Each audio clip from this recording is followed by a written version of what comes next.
In the previous module, we looked at how to add shapes to the documents, and so I've added a different one here, just a star, and I've added some text, turned it into a text box.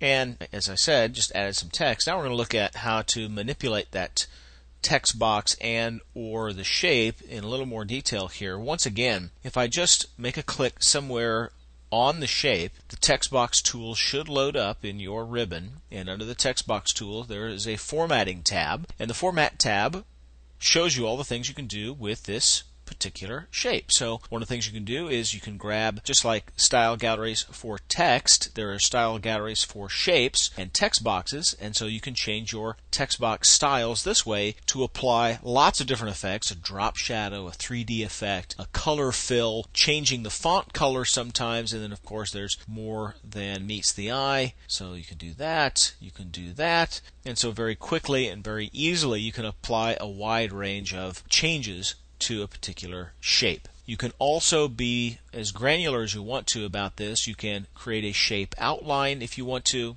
You could give that shape outline a weight of 3 points, for example, to really make it jump out. You could add your own shadow effects from the shadow effect gallery, a drop shadow, for example. You could also, in your 3D effects, add a 3D effect, so parallel, perspective. Okay, I think we're regressing here as far as making it look good, by the way. Your shadow effects can be rotated so the shadow can appear on the other side, can appear at the top, to the bottom more, to the left. You see these are kind of subtle changes here. What else? We can also drag and drop, actually not really drag and drop, well, drag and drop. You can just drag a shape over text or anywhere in the document, as you can see, and then you can decide what to do about how the shape behaves in relation to the text when it comes to your positioning. Inlined with text wrapping, that, boom, boom. Your text wrapping options you can be granular about: in front of text, behind the text, in line with the text, which doesn't look really good in this instance here. But like I said, you have lots of options about what to do. You even have options about the rotation of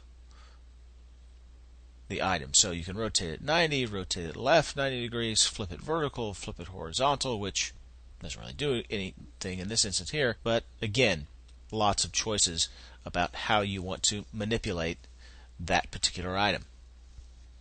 So let's bring it to the front, so it's a little bit easier to grab and draw. One more time, the last thing I can show you here is your theme colors, and as far as the filling of a shape fill, so you can fill it with black, gray, blue, and so on. Again, further regressing to make it really gaudy, but you get the idea.